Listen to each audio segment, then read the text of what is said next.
Hello dear students, welcome to Bajirao IAS Academy, the Hindu news analysis. Today is 30th August 2024 and today we have some important articles and one by one we'll try to discuss all these important articles. And you all knew that yesterday I have given one prelims practice question and we'll try to solve that particular question. The question is, the Blue Dot Network is a multi-stakeholder initiative of which of the following countries?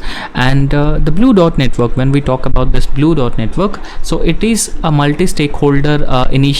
There's no doubt about that, but it is an infrastructure, a global infrastructure development project led by USA along with other countries such as Japan and Australia. So therefore there is no involvement of India in this Blue Dot Network, and you could clearly eliminate India from these options and you would come with you would left with option B, so that is 1, 2 and 4 only. So therefore B is the correct answer for this question. And if you look at the explanation of this question, a Blue Dot Network is a multi-stakeholder initiative, and Blue Dot Network aims to bring in governments, civil society and the private sector entities to invest or to promote high quality trusted standards for the global infrastructure development, and it will be led by USA along with Japan and Australia. So this is the Blue Dot Network, and today we have some one important prelims practice question, and in fact this is a previous year question which was asked in the year 2018 by UPSC in prelims examination. And which one of the following links all ATMs in India? Options are A, Indian Banks Association, B, National Securities Depository Limited, C, National Payments Corporation of India, and D, Reserve Bank of India. So try to answer this question in the comment section, and correct answer I'll be providing you in tomorrow's class. And the first article that we are going to start this discussion is with Prime Minister Narendra Modi's visit to Ukraine. We all knew that recently Prime Minister Narendra Modi paid an official visit to Ukraine, and apart from Prime Minister Narendra Modi's visit to Ukraine, before that particular visit Prime Minister also had a visit to Russia, and after that Prime Minister also had a visit to Ukraine, and in fact it is part of India's balancing act. So India has been trying to balance West and Russia, right? This is part of the balancing act, and India always claims that it stands for peace and even settlement of disputes and even differences through dialogue and diplomacy. So this is India's long-term stand with respect to the global conflicts. However, when Prime Minister Narendra Modi went to Ukraine for an official visit, so he also emphasized on peaceful settlement of the differences through dialogue and diplomacy.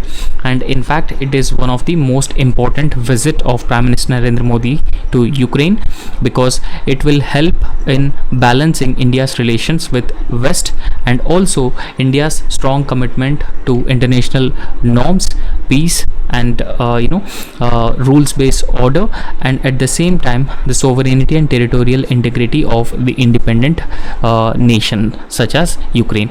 So we'll understand the context of this article. The context is that Prime Minister Narendra Modi recently visited Ukraine, and in fact along with these diplomatic engagements in Moscow. So before this Ukraine visit, Prime Minister Narendra Modi also had a visit to Russia as well, and in fact this has actually highlights India's nuanced stance on Russia-Ukraine war. So this actually indicates India's stance on Russia-Ukraine war. India's principled stance on Russia-Ukraine war is it stands for peace and settlement of disputes through dialogue and diplomacy. And Prime Minister Narendra Modi's visit to Ukraine reflects India's balancing act between advocating for peace and even maintaining its strategic interests with countries like Russia. Remember, with Russia we have historic relations, and with Russia we have strong defense and security relations. So therefore this particular visit of Prime Minister Narendra Modi to Ukraine essentially balances India's advocacy for peace and also maintaining its strategic interests with Russia. And in this context, the Supreme Court's ruling and India's evolving foreign policy have brought this issue into the sharper focus. Now, we'll understand the diplomatic engagement between between India, Ukraine, and also Russia. So, Prime Minister Narendra Modi, just visited Ukraine, and before this visit of Ukraine, Prime Minister Narendra Modi also went to Russia, and in fact, this is in India's effort to balance its relations with both Russia and Ukraine, and at the same time India has also been trying to advocate for the peaceful resolution of this conflict between Russia and Ukraine. However, in September 2022, Prime Minister Narendra Modi, when he went to Russia, he directly told Russian President Vladimir Putin that this is not an era of war, and this particular statement of Prime Minister Narendra Modi was appreciated and in fact welcomed by most of the Western countries. It was lauded by most of the Western countries, and so that was the kind of attempts that India has been making to appease the Western countries led by USA. So therefore, it actually demonstrates India's indirect disapproval of Russia's actions in Ukraine, and it also reflects India's diplomatic stance, and this particular diplomatic stance of India seeks to respect the international norms without alienating Russia. So India don't wanted to alienate Russia, and India don't wanted to sever its ties with Russia, because Russia is an all-weather and a resilient partner for India in the past few decades, right? So in this context, we cannot alienate Russia. Even though our engagement with West has been taking a new shape, we could say that a more proactive engagement of India with the West. So therefore, the joint statement from Prime Minister Modi and President of Ukraine Volodymyr Zelensky has also emphasized on commitment to the international law, and this particular commitment also includes commitment to the territorial integrity of countries, and also acknowledging the need for political solutions for peace and even peaceful settlement of this dispute between Russia and Ukraine. However, so one thing that we need to understand, India always stands for peace and settlement of disputes through dialogue and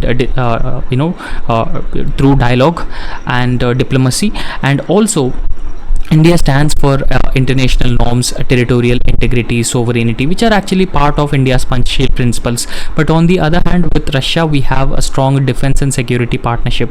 And after this war between Russia and Ukraine, India has increased its oil imports from Russia when all the Western countries stopped importing oil from Russia, oil and natural gas from Russia. And in fact, those countries have also imposed sanctions on Russia to cripple Russia's economy economically. But China and India both are largest consumers of crude oil. These two countries come to the aid of Russia, and they started importing crude oil on a very large scale, and that makes the Western sanctions on Russia ineffective, right? So we'll understand India's certain foreign policy constraints in this context. So India's engagement with Russia or Ukraine or per se West is not free from the constraints. We have also been facing a lot of constraints.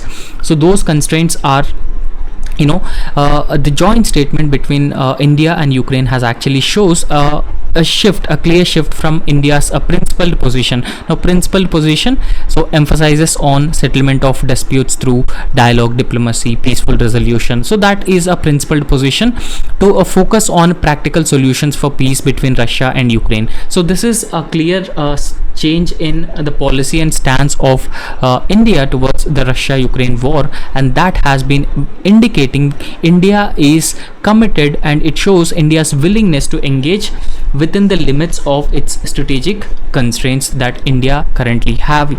So in fact, India previously also India is very often reluctant to criticize Russia's actions in Ukraine, and in fact the current India's stance on Russia-Ukraine war and not criticizing Russia, so after its special military operation or its aggression on Ukraine, actually reflects India's past stance when in in 1980s, Soviet Union also attacked the Afghanistan, and at that point of time also, even though India strongly disapproved Soviet Union's invasion of Afghanistan, disapproved the invasion of Afghanistan, but India stopped criticizing Russia's or Soviet Union's invasion of Afghanistan.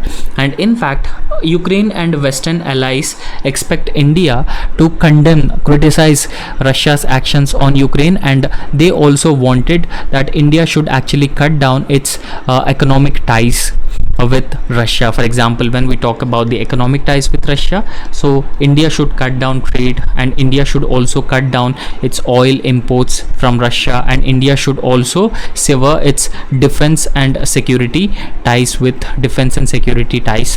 Russia. Now, when we talk about these defense, oil and trade ties between India and Russia, these are three important and three key pillars of Russia India engagement, and it would be very difficult for India to cut ties in these different areas, right? However, India has been continuously importing crude oil from Russia, and that has been highlighting the complexities of balancing diplomatic and economic interests between India and Russia, or balancing India's complexities as of now. And there are certain implications and challenges as well. So when we talk about these implications and challenges, despite Prime Minister Narendra Modi's diplomatic efforts, so there are diplomatic efforts, there is a huge skepticism about India's ability to play a huge role or a larger role in actually bringing in peace within Russia and Ukraine. So there was a lot of skepticism which is prevailing in the Western countries about India's larger role in the Russia-Ukraine conflict, because as of now the geopolitical landscape is mostly dominated by countries such as US and China, and in this context India's abilities and India's strengths are actually doubted by the international community.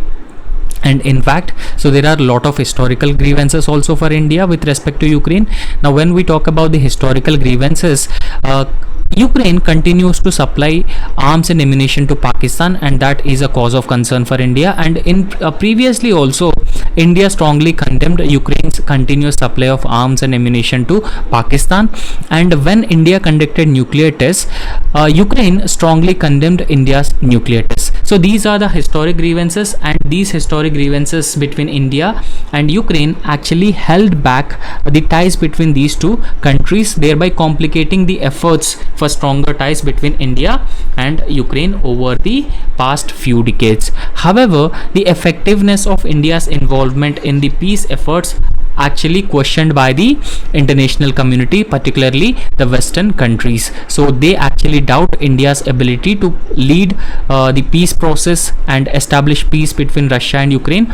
Rather, the international community, particularly the Western countries, have been making suggestions that the major powers may prefer India to focus on the condemnation of Russia's war on Ukraine and criticizing Russia's aggression on Ukraine, and at the same time increase more and more pressure on Russia through economic sanctions or supporting the economic sanctions which were already imposed by these Western countries. Now, supporting economic sanctions in the sense that India should altogether stop purchasing oil from Russia, and India should also stop import of defense and military equipment from Russia, and in fact both are a lifeline for us. So therefore it will be very difficult and complicated for India to stop or cut down the oil and defense import equipment from Russia. And next important article is about the grassroots democracy. Now when we talk about the grassroots democracy, we all knew that Article 40, a Gandhian principle of directive principles of state policy, talks about the local self-governance institutions, right? So local self-governance institutions. Now when we talk about this local self-governance institutions and Article 40, in order to implement Article 40, 73rd and 74th Constitutional Amendment Acts have been passed. So this objective of 73rd and 74th Constitutional Amendment Acts is to grassroots democracy, right? Grassroots democracy, and also grassroots democracy, along with that the local self governance with the participatory democracy or democratic decentralization. So these are some of the objectives of the 73rd and 74th constitutional amendment. However, it will not be easy to establish democratic decentralization and grassroots democracy at the local level without an independent constitutional election commission, and that is the reason why 73rd constitutional amendment act through article 243k and 74th constitutional amendment act through article 243 ZA have provided for an independent and constitutional election commission of the state or state election commission. So the responsibility of the state election commission is to conduct elections to the local bodies, both panchayats and municipalities, at regular intervals. So however, the problem is that the state election commissions, even though they are constitutional bodies and their appointment and constitution needs to be done as per the Indian constitution or as per the same lines of the election commission of India, so they are largely remain ineffective in recent times, and that has been impacting the objectives of establishing and facilitating grassroots democracy and local self-governance and democratic decentralization, and this aspect has to be looked into, right? So we will understand why the state election commissions are largely ineffective and what are the reforms required that actually make the state election commissions more and more effective. The election commission of India actually has a track record of conducting free and fair elections and even conducting elections on time for both parliament and state legislative assemblies. And in fact, when we talk about the election commission of India, so it conducts free and fair elections, right? So apart from free and fair elections, it also conducts elections on a timely basis for parliament and state legislative assemblies. So therefore it enjoys credibility in the eyes of the people as a constitutional body, and in fact it is an independent constitutional institutions, and in fact it plays a very important role in strengthening India's functional democracy over the last few decades, right? So we should not undermine the role of Election Commission of India in ensuring a functional democracy or even strengthening democracy in India. But on the other hand, as of now, we have 34 state election commissions that needs a serious attention and strengthening, because most of these state election commissions which are established by Article 243k and Article 243 ZA largely remain ineffective, right? So we need to talk about the systematic disempowerment of the state election commissions that have been taking place over a period of time. Now, as I have already discussed, that Article 243k and Article 243 ZA of the Indian Constitution provided for an establishment of independent constitutional body called Election Commission at the state level to conduct elections to local bodies, both panchayats and municipalities. However, the responsibilities of the state election commission include superintendence, direction, control, and even preparation of the electoral rolls for and even conduct of all elections to the panchayats and urban local governments. So this is the major responsibility of the election commission of states, which were established through 73rd and 74th constitutional amendment acts.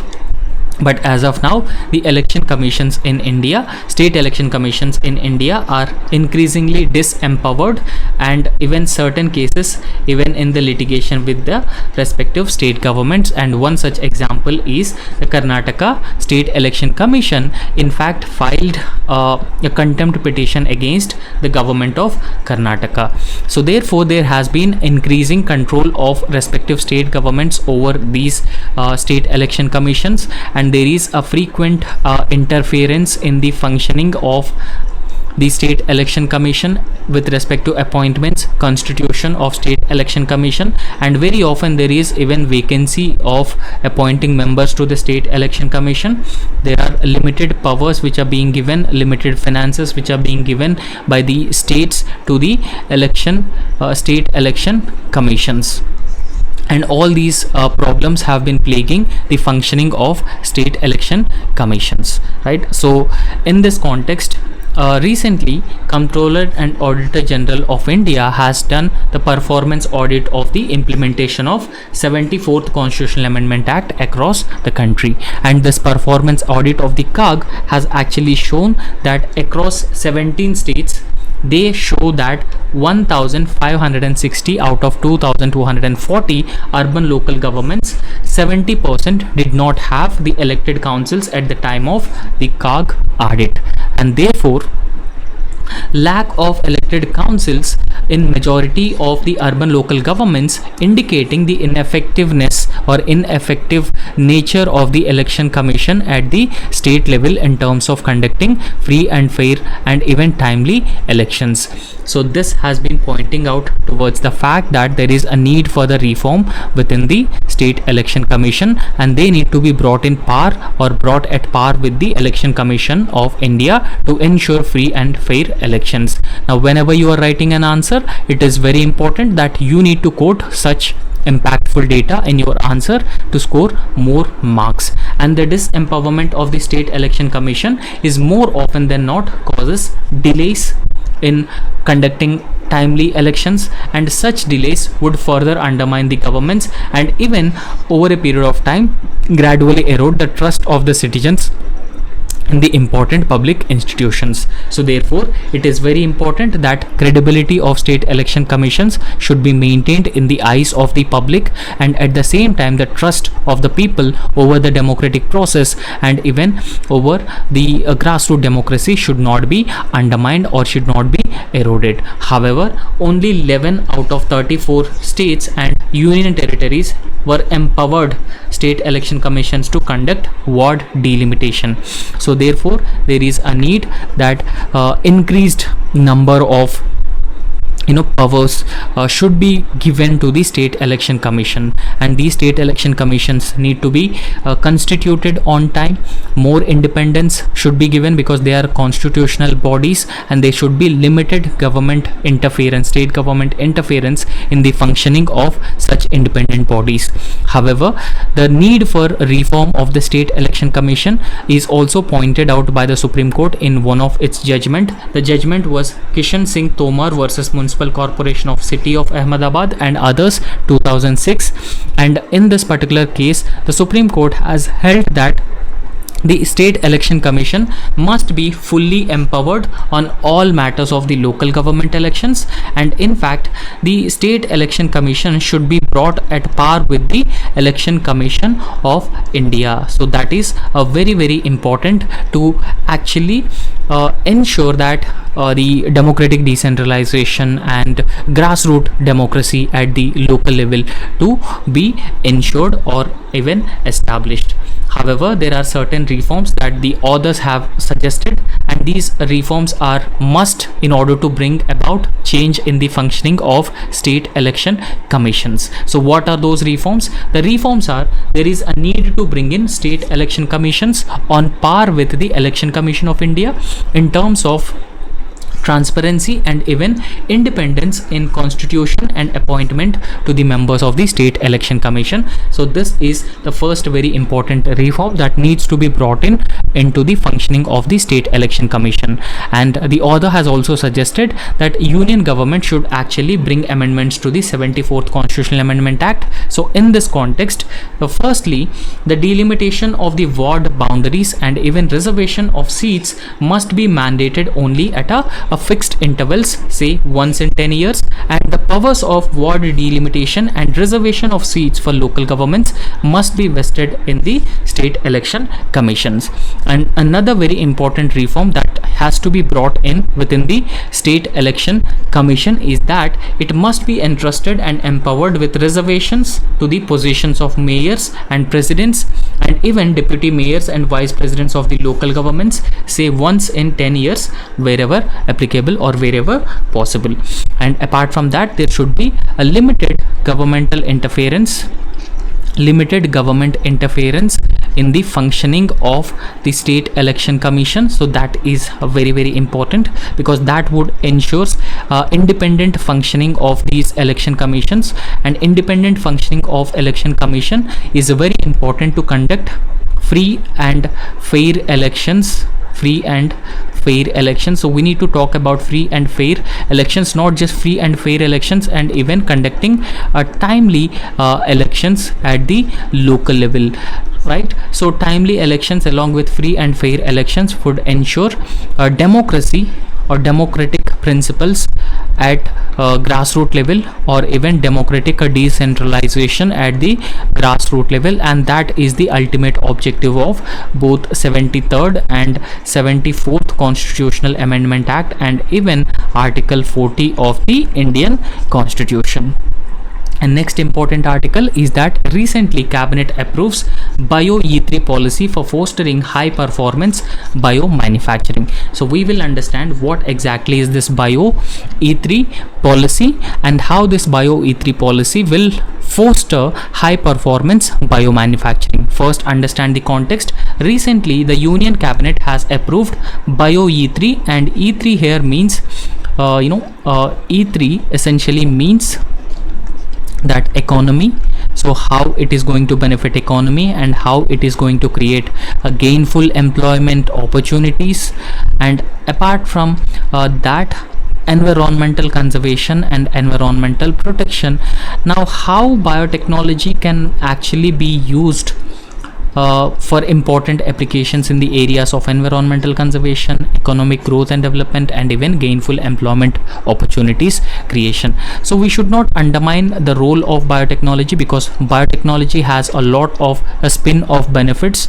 So therefore, biotechnology's role should be essentially emphasized on, or should be talked about. Okay, so the policy, Bio E3 policy, which was proposed by Department of Biotechnology, and Department of Biotechnology is part of the Ministry of Science and Technology, and the overall aim and objective of this Bio E3 policy is to foster high performance biomanufacturing in India in the coming years. So that is the objective of Bio E3 policy, right? So apart from that, the high performance biomanufacturing across India will actually lead to the manufacturing of bio-based products. So it will lead to the manufacturing of bio-based products, and manufacturing bio-based products will make those products more and more greener, and apart from that, it would also create a large scale employment opportunities,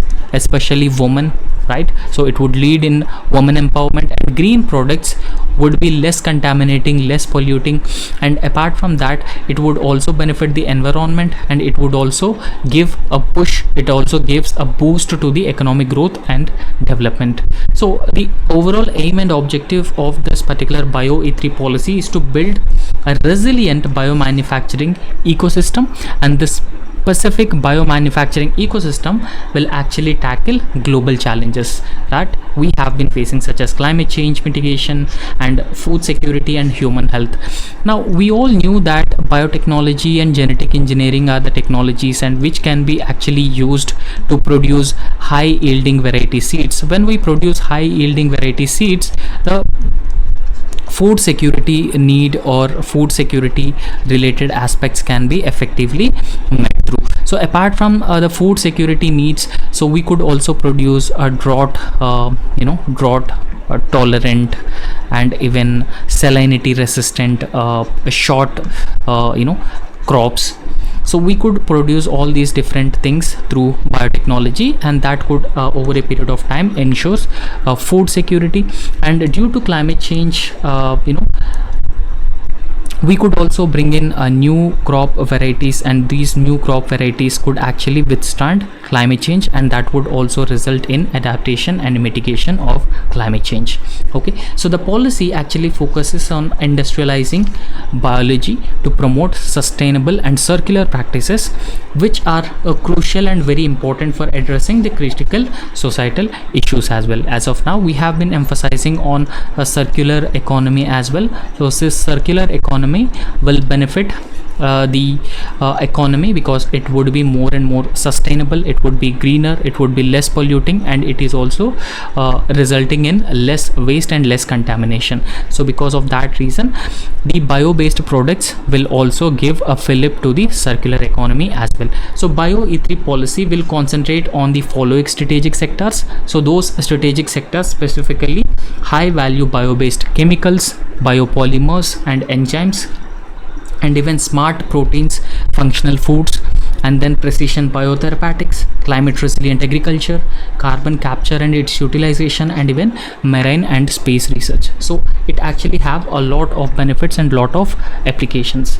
However, the policy will actually guide India towards accelerated green growth by advancing circular bioeconomic practices, fostering a more sustainable and even innovative future in the long term. However, this bio E3 policy has a certain features. So if you look into the features of bio E3 policy, and this policy encourages research and development and even entrepreneurship. Remember, gainful employment opportunities is one of the objective of this bio E3 policy. So therefore, R&D, spin-off effects, and even entrepreneurship across various sectors will actually drive a technological development and even further commercialization that will have a benefit that will actually benefit the economy and environment, and even create a large scale employment opportunities. And this bio E3 policy proposes establishing biomanufacturing and even bio artificial intelligence hubs to advance technology and even strengthen the bioeconomy as well. And this particular policy of bio E3 will emphasizes on models that promote green growth, sustainable development, and even circular bioeconomy as well. So it focuses on expanding skilled workforce and even creating jobs in the area of biotechnology sector to boost economic growth and economic development, right? So these are the main features of the bio E3 policy that the Union Cabinet has recently launched. So the question we have one important mains practice question. So this mains practice question is with respect to the simultaneous elections, and we will understand what are the simultaneous elections in a very detailed manner. So simultaneous elections to the Lok Sabha and state legislative assemblies will limit the amount of time and money spent in electioneering, but it will reduce the government's accountability to the people. So 150 words, and in fact this is a previous year question which was asked in mains examination by the UPSC, and this question is from GS2 section, right? So Indian Polity and Constitution section. First we need to deconstruct the answer. So when we deconstruct the answer, first of all you need to define what are the simultaneous elections, and you could briefly describe simultaneous elections, and then write a pros or the benefits of simultaneous elections, advantages of simultaneous elections, and also disadvantages, and conclude the answer with the appropriate way forward. So that is how you could actually deconstruct this particular answer. In the introduction you just define simultaneous elections. Now what are the simultaneous elections? Let me give you a brief introduction about the simultaneous elections. So now in India we have elections, we have Election Commission of India, and this Election Commission of India under Article 324 of the Indian Constitution conduct elections to the Union Parliament. When we talk about the Union Parliament, specifically conduct elections to Lok Sabha with respect to simultaneous elections, and also state legislative assemblies, right? So but we have around 28 states.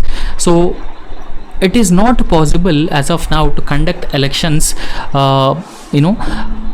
for the Lok Sabha and all the state legislative once in a 5 years. right? So general elections would be held once in a 5 years, and elections for the different states would be held in different years.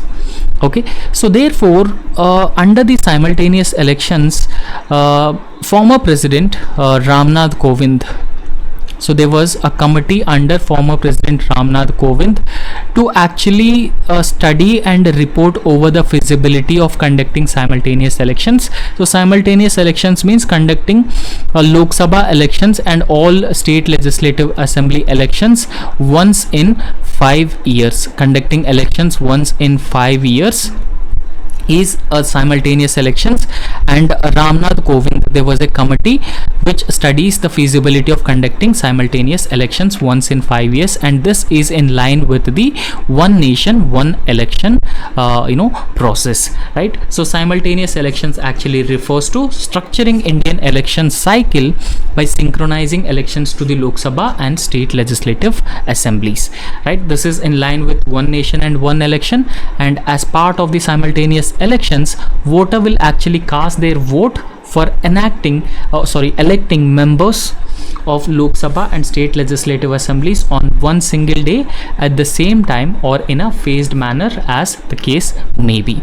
However, Article 324 of the Indian Constitution, as I have already told you, that it provides to constitute Election Commission of India, and this Election Commission of India under Article 324 is responsible for conducting polls to the offices of the President, Vice President of India, Parliament, and even state legislative assemblies and legislative councils. So this is simultaneous elections, and then you need to write certain advantages of conducting simultaneous elections, and that is why we are looking towards conducting simultaneous elections. So simultaneous elections essentially reduces the massive expenditure which is incurred for conducting a separate elections every year, because Lok Sabha elections held once in 5 years, but every year almost elections in one state or the other. So therefore it would be a problematic to divert administrative staff for conducting elections, security personnel for conducting elections to ensure security in the elections. That would result in compromising national security, right? And model code of conduct would make government not adequately focusing on governance aspect, political campaigns, political rallies, a huge expenditure. So all these problems are there when elections are held in this manner. So therefore simultaneous elections would address these particular concerns, and simultaneous elections to the Lok Sabha and state legislative assemblies will also help the ruling parties to focus on the governance more instead of being constantly in the election mode. So in fact, Law Commission has also suggested the simultaneous elections because according to the Law Commission it will substantially increase the voter participation, because when voters are participating in the election process multiple times, so it would create some sort of voters may not be that much enthusiastic when it comes to participation in the election process. So therefore it would increase the voter turnout, voter participation, and it is one of the major feature of any functional democracy.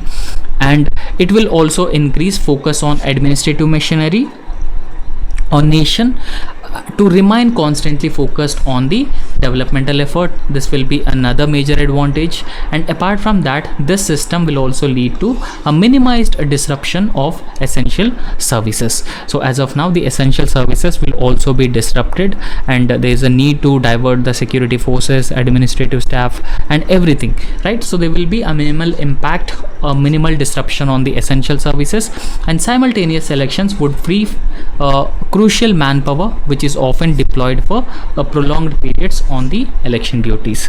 Now, what are the certain issues with the simultaneous elections? There are certain issues with simultaneous elections. The Election Commission sometimes holds elections to even one state in many phases. Given this, holding simultaneous elections for whole country has many practical difficulties. So this is another major problem. It is possible for the Lok Sabha to prematurely dissolve on account of no confidence motion. And previously Atal Bihari Vajpayee's government in the year in the 1990s faced a dissolution within 13 days of taking power as well, right? So this actually requires amendment to the Representation of People Act 1951, so that is also a cause of concern. And in fact also an amendment to the basic structure. If amendment to the basic structure would be made, so that would also open floodgates to new issues within the courts, and that would create a new challenges. And simultaneous elections are also almost nearly impossible to implement, as it would mean arbitrarily curtailing or even extending the term of extending state legislative assemblies to bring their election dates in line with the due date for the rest of the country. So such a measure would actually undermine the democratic process and even the democratic ethos and federalism in India, because federalism is also a basic feature of the Indian constitution as per SR Bommai judgment of the Supreme Court, right? So we need to conclude this answer with an appropriate way forward. So one nation, one election is in fact a very good idea that the center has actually been looking into, but its feasibility is always in question, and that needs to be thoroughly examined involving all different stakeholders, and it requires a large scale debate and discussion over this particular matter. And also the desired goal of having only one election every 5 years cannot be achieved overnight, rather it is a gradual process. Rather we need to look into the existing circumstances, and it should be achieved in a stage and phased manner. And there must be a mechanism for the measures that can be taken to ensure that simultaneous polls or simultaneous elections will actually provide equal opportunities for the regional parties in comparison to the national parties as well, right? So this is all about simultaneous elections, and that's all in this lecture, and thank you so much. So if you like our work, please subscribe our YouTube channel and also hit the like button. Thank you.